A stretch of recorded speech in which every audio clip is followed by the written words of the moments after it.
Hi, the latest China Book Club book of the month is Dreaming in Chinese by Deborah Fallows, which was first published in 2010.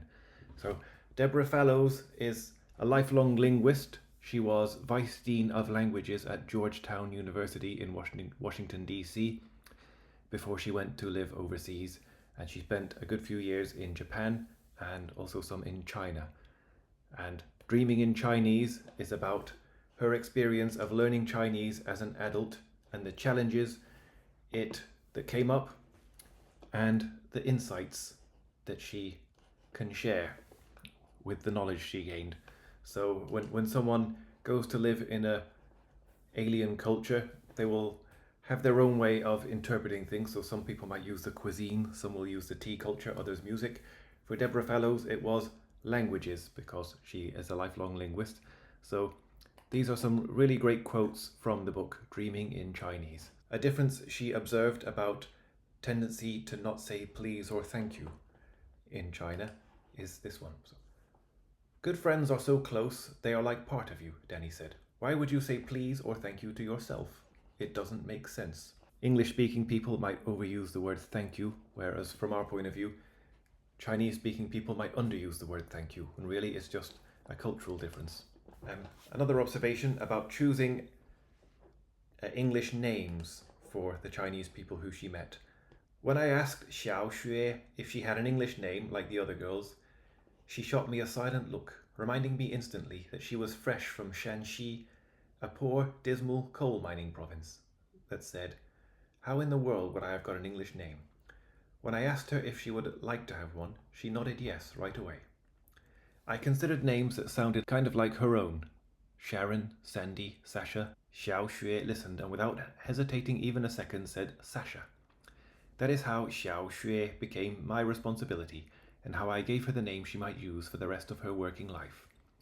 Xiao Xue now had one foot in the traditional old China where she was born, and Sasha had the other foot in the new global world, whose reach includes even a small beauty shop in Beijing. So Xiao Xue is a very traditional Chinese girl's name, and now, as China enters the modern world, she has an English name.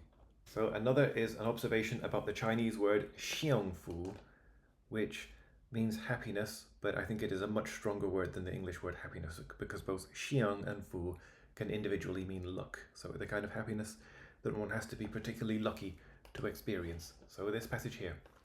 Sasha paused for just a second longer than usual and said, "Xiangfu." I wasn't sure I understood her at the time, and gave a kind of nod and half smile, the way you do when trying to cover for your shortcomings in a foreign language. At least I knew that both xiang and fu had a positive sense, so it must be a good word.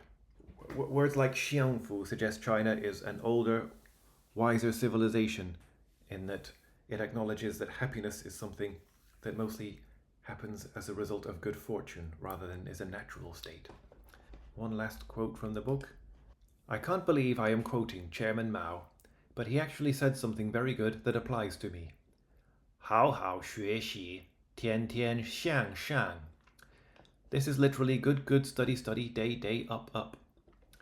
Or more comprehensively, study hard and you will improve every day. Practice makes perfect.